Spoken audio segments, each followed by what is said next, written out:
Un fantasma con guantes de boxeo. Tokio, marzo de 1990. El aire es denso, cargado con el peso de un sacrificio anunciado. Gilberto Román, el Cachanilla, camina hacia el ring. No es el campeón que fue, sino la sombra de un hombre devorado por el alcohol, enviado a Japón solo para cobrar un cheque. En la otra esquina espera un dios invencible. La pregunta es inevitable. ¿Cómo pudo este hombre, que ya había perdido todo, realizar el milagro más grande del boxeo mexicano aquella noche? Y más importante, ¿por qué esa resurrección celestial no fue suficiente para salvarlo de su propio infierno? Acompáñame a desentrañar la gloria y la tragedia de un guerrero inolvidable, y si esta historia ya te atrapó, deja tu like para que la leyenda nunca muera. Cuéntame desde qué ciudad nos estás viendo y qué hora es por allá. Para entender el milagro, primero hay que regresar al infierno que lo forjó. Hay que viajar al corazón de Mexicali, donde el sol no perdona, y el polvo se pega a la piel como una segunda memoria, la memoria de la pobreza. Allí, en una casa donde cada comida era una victoria, y cada día una batalla, nació Gilberto Román. Su infancia no fue de juegos, sino de responsabilidades. Vio las manos de su madre, agrietadas por el trabajo sin fin, y sus ojos, cansados de esperar un futuro que nunca llegaba. Ya no vio a un campeón, vio a un impostor, vio al hombre que había permitido que la sombra se apoderara de su reino. Aquella noche, no solo perdió un título mundial, perdió su aura, su invencibilidad. Los promotores que antes lo llamaban, ahora desviaban la mirada. Los periodistas que cantaban sus hazañas, ahora escribían su epitafio, otro talento desperdiciado, la crónica de una caída anunciada. Fue borrado del mapa, descartado como un juguete roto. La herida no era solo profesional, era existencial. Le habían arrebatado la corona, la única identidad que conocía, y en ese abismo, su único y más antiguo compañero, el vicio, le extendió la mano, prometiéndole un falso consuelo. La caída apenas había comenzado. La verdadera pregunta no era si podría volver a levantarse, sino cuánto más profundo se hundiría antes de tocar fondo. Suscríbete y sé testigo del descenso a los infiernos de un rey sin corona. La derrota contra Santos Laciar no fue un golpe. Fue un veneno que se filtró lentamente en el alma de Gilberto Román. El silencio del vestidor lo siguió a casa. Se sentó con él a la mesa y durmió en su cama. El campeón del mundo ya no existía. En su lugar, había un hombre hueco, perseguido por el fantasma de lo que pudo ser. Y en esa mirada, el niño hizo una promesa sagrada. Un juramento susurrado en el silencio de la noche. Yo te voy a sacar de aquí, mamá. Te lo juro. Esa promesa fue el combustible. Mientras otros niños corrían tras una pelota, Gilberto encontró su santuario en el lugar más improbable. Un gimnasio humilde, que olía a sudor, a cuero viejo y a esperanza. Aquel lugar era su refugio del mundo, el único sitio donde el caos de la calle se transformaba en la disciplina de las cuerdas. El boxeo no fue una elección, fue una sentencia. Era la única vía de honor, el único camino para transformar el hambre en gloria, y la miseria en sustento para los suyos. Y entonces, ocurrió. Al ponerse los guantes, algo despertó dentro de él. No era solo fuerza, no era solo coraje. Era un don divino, una inteligencia para el combate que los entrenadores jamás habían visto. Sus pies no pisaban la lona, danzaban sobre ella. Sus puños no solo golpeaban, calculaban ángulos y distancias con la precisión de un matemático. No era un peleador, era un artista del ring, un genio defensivo que frustraba a rivales más grandes y más fuertes, haciéndolos parecer torpes y desesperados. Cada golpe que esquivaba, cada contraataque perfecto, era un ladrillo más en la casa que construiría para su madre, lejos del polvo y del olvido. El mundo del boxeo, tan rápido para coronar a un rey, fue aún más veloz para cavar su tumba. Los promotores que antes lo llamaban leyenda, ahora no devolvían sus llamadas. Los periodistas que cantaban sus hazañas, ahora escribían su epitafio. Lo declararon muerto. Y Gilberto, en lugar de luchar contra ese veredicto, decidió creerlo. El alcohol ya no era un invitado en la fiesta del campeón. Era el dueño de la casa en ruinas. Las madrugadas ya no lo encontraban corriendo por las calles de Mexicali, fortaleciendo el cuerpo para la guerra, sino en cantinas de mala muerte, ahogando los recuerdos en botellas baratas. El gimnasio, aquel sagrado refugio donde forjó su gloria, se convirtió en un lugar de tortura. Su entrenador lo veía llegar, cuando llegaba, con la mirada vidriosa y el cuerpo pesado, no por el músculo, sino por el veneno. Los golpes que antes eran sinfonías de precisión, ahora eran torpes, lentos. El genio se había ido, dejando solo la cáscara de un peleador. Su familia, el ancla que lo mantuvo a flote, ahora observaba impotente cómo la corriente se lo llevaba. El dolor en los ojos de su madre era un castigo peor que cualquier puñetazo. La promesa que le hizo, la de sacarlos de la pobreza, se había convertido en una burla cruel. Era el primer destello del campeón forjado no en el lujo, sino en el fuego del sacrificio. Todos hemos sentido ese fuego alguna vez, esa fuerza que nace de la necesidad y nos empuja a superar lo imposible. Si tú también crees que las más grandes leyendas nacen del sacrificio, deja un comentario y un like, para que la historia de este guerrero Cachanilla jamás se olvide. El juramento hecho en el polvo de Mexicali ya no era un susurro en la oscuridad, sino un motor que ardía en su pecho.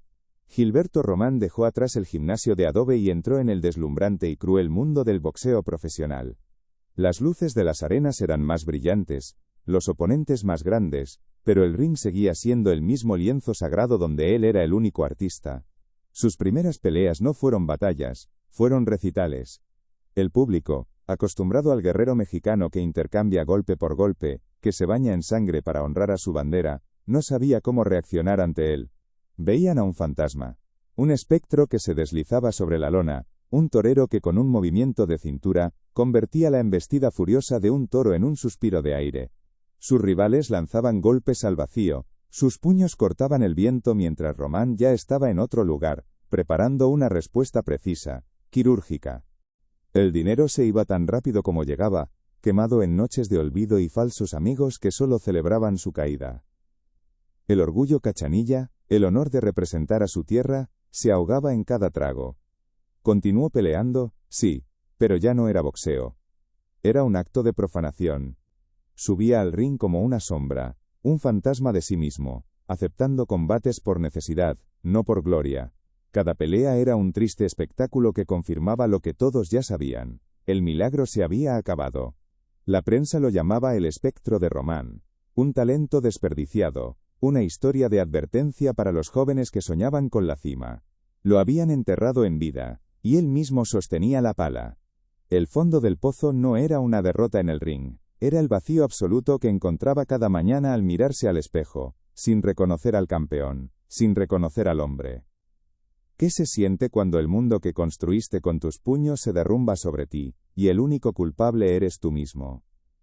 Si alguna vez has sentido el peso de una caída así, deja un like como señal de que entiendes el dolor de un guerrero perdido. El eco de las campanas de bares era su única música, el fondo de un corrido triste que nadie se molestaba en escribir. No había furia en sus ojos, sino una calma aterradora, la de un maestro de ajedrez que veía 10 movimientos por delante. La prensa lo llamó un enigma, un estilista, un cobarde, susurraban algunos. ¿Dónde estaba la sangre? ¿Dónde estaba el sacrificio visible? No entendían que su genio no residía en absorber castigo, sino en no permitirlo. Su defensa no era una barrera, era un arma. Frustraba a sus oponentes hasta desquiciarlos, los agotaba mentalmente, los rompía desde adentro hacia afuera hasta que, desmoralizados y confundidos, caían no por un golpe brutal, sino por el peso de su propia impotencia. Cada victoria era una lección silenciosa, un nuevo capítulo en el evangelio del boxeo cerebral.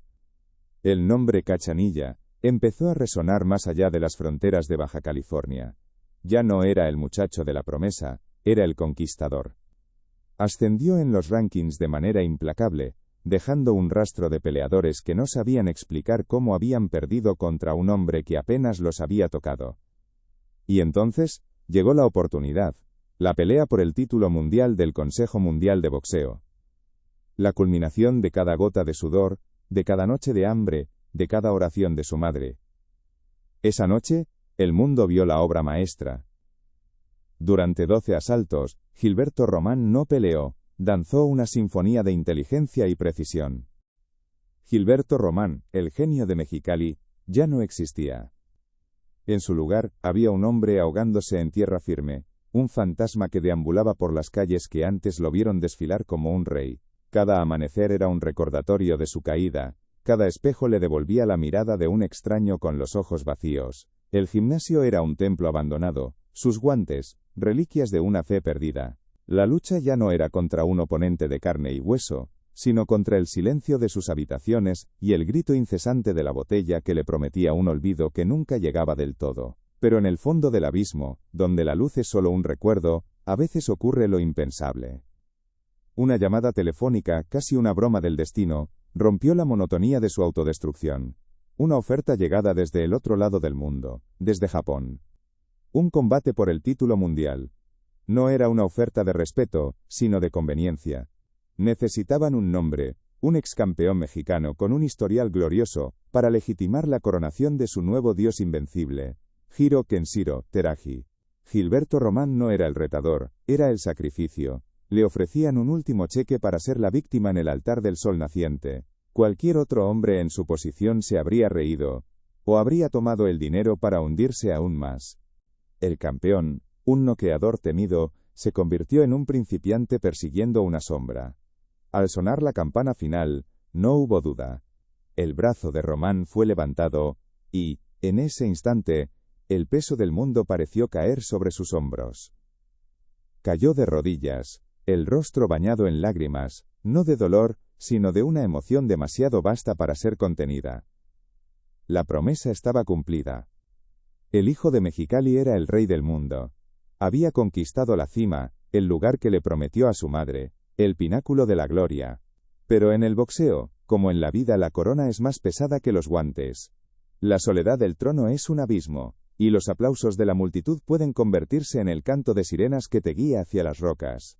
Él había vencido a todos los hombres que le pusieron enfrente, pero no sabía que la victoria desataría a un enemigo que ya vivía dentro de él, un adversario para el cual no existía defensa posible. Para entender cómo el peso de la gloria puede aplastar a un rey, suscríbete y no te pierdas el próximo capítulo de esta historia. El cinturón verde y oro del Consejo Mundial de Boxeo no era solo un trofeo, era la corona de un nuevo rey, y su reino era México. Pero en el alma de Gilberto, debajo de capas de alcohol y desesperanza, una brasa se negó a extinguirse. Era el orgullo del Cachanilla, la promesa susurrada a su madre años atrás, el eco de la gloria que una vez fue suya. Aceptar esa pelea no era un acto de lógica, era un acto de fe ciega, una última y desesperada oración. Así comenzó la batalla más dura de su vida, y no sería sobre un cuadrilátero. Fue una guerra librada en la soledad de las madrugadas, contra el temblor de sus propias manos. El primer día que intentó correr, sus pulmones ardieron como si respirara fuego y sus piernas, antes pilares de su arte, se doblaron bajo el peso de su propio abandono. El sudor que brotaba de su piel no era solo agua, era el veneno que había acumulado durante años de castigo. Cada sesión en el gimnasio era un exorcismo. El costal no solo recibía golpes, recibía su furia, su arrepentimiento, su dolor. Hubo recaídas, noches en las que la sombra del vicio se sentaba a su lado, y le susurraba que todo era inútil, que el campeón estaba muerto, y que solo quedaba el borracho.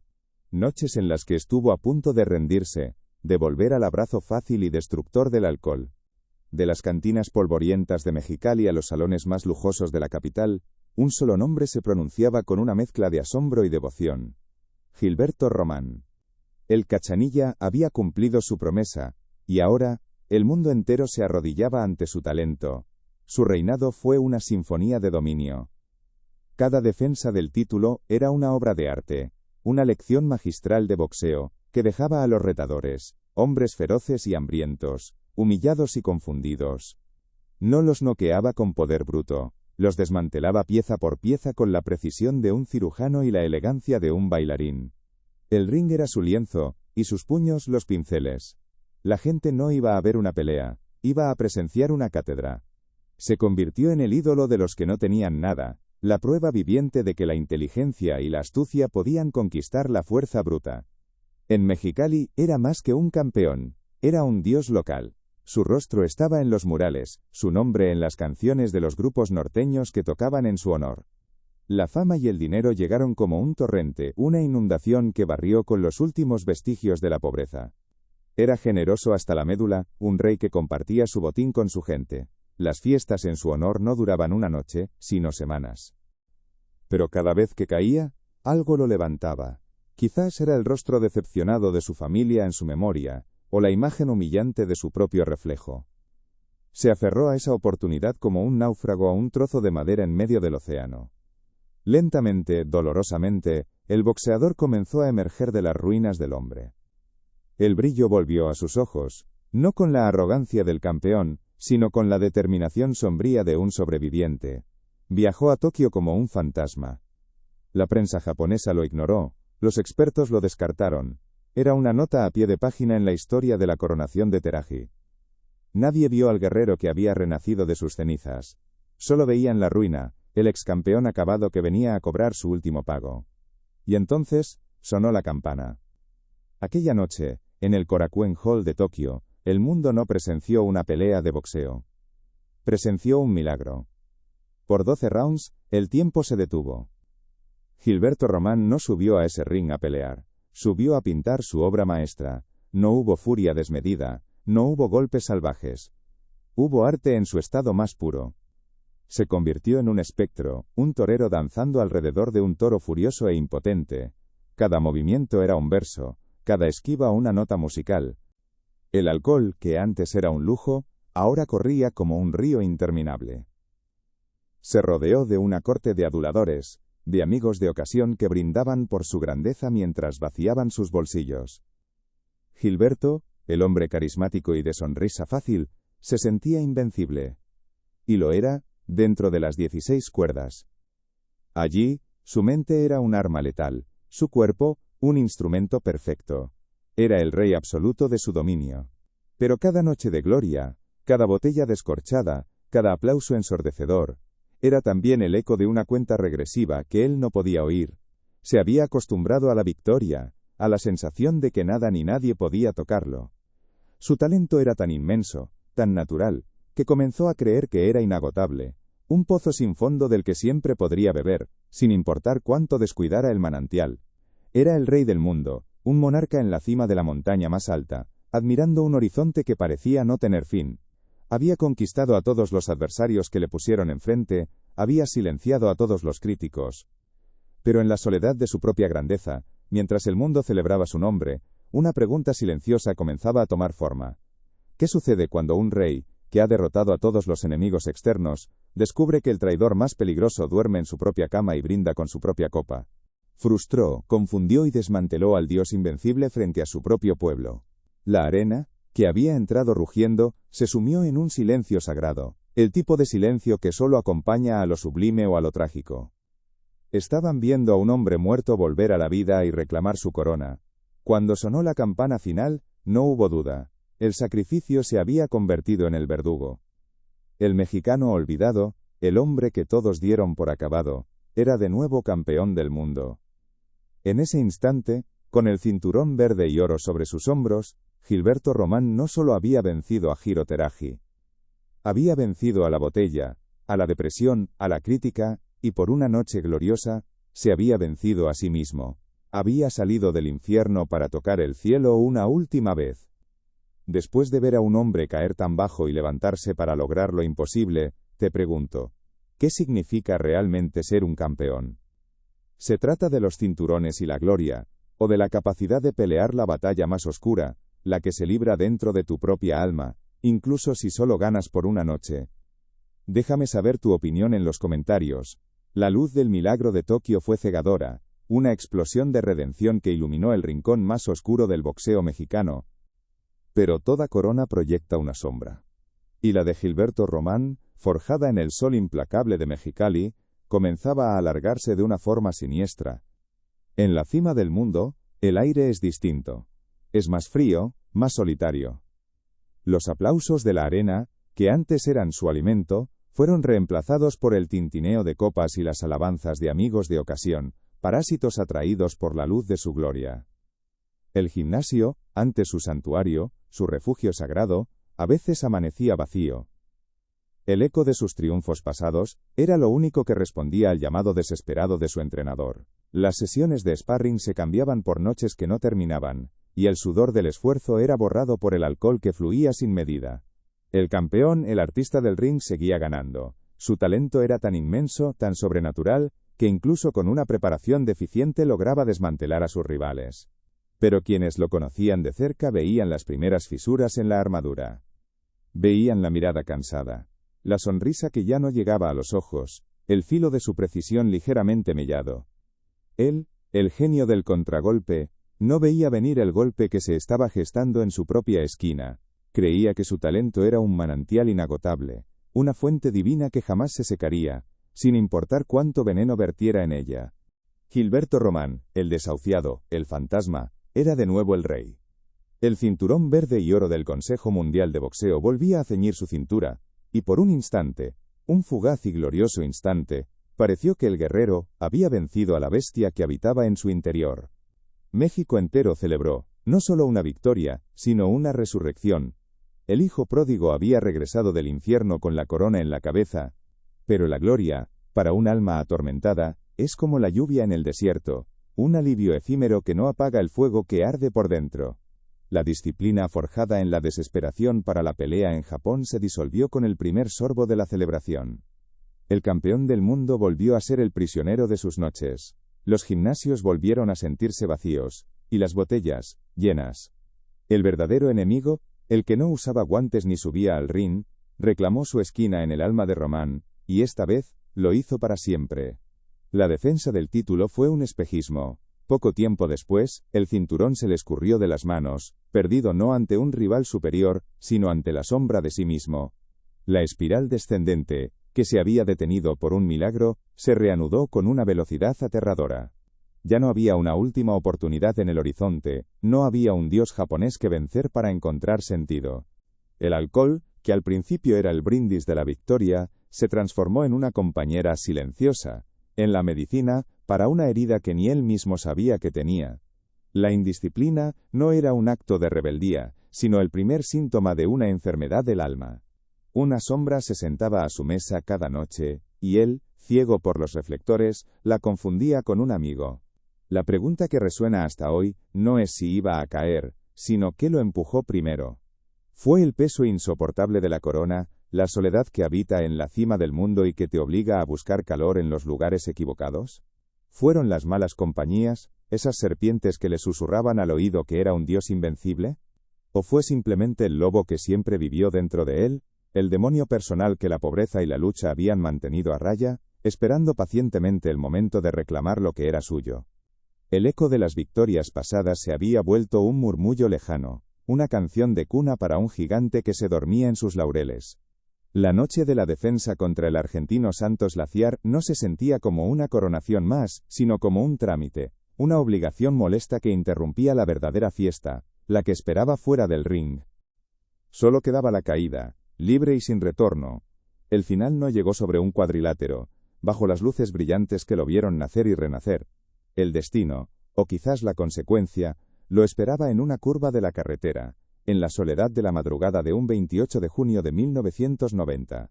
Un accidente automovilístico, brutal y definitivo, silenció para siempre el corazón del Cachanilla. El genio que había deslumbrado al mundo se apagó en un instante de metal retorcido y sueños rotos. Tenía solo 28 años.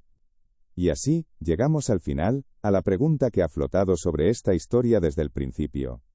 ¿Cómo pudo aquel hombre, quebrado por el alcohol, lograr lo imposible en Tokio? ¿Y por qué esa victoria celestial no bastó para salvarlo de su propio infierno? Gilberto Román silenció a Japón porque su genio era una fuerza de la naturaleza, un don divino que ni el veneno del alcohol pudo corroer por completo. En esa noche mágica, su instinto, su inteligencia y el orgullo de un mexicano herido se alinearon en una sinfonía perfecta de coraje y arte. Por 12 asaltos, el artista fue más fuerte que el demonio. Pero no fue suficiente para salvarlo, porque su verdadero adversario era invencible. La adicción no sangra, no se cansa, no escucha la campana.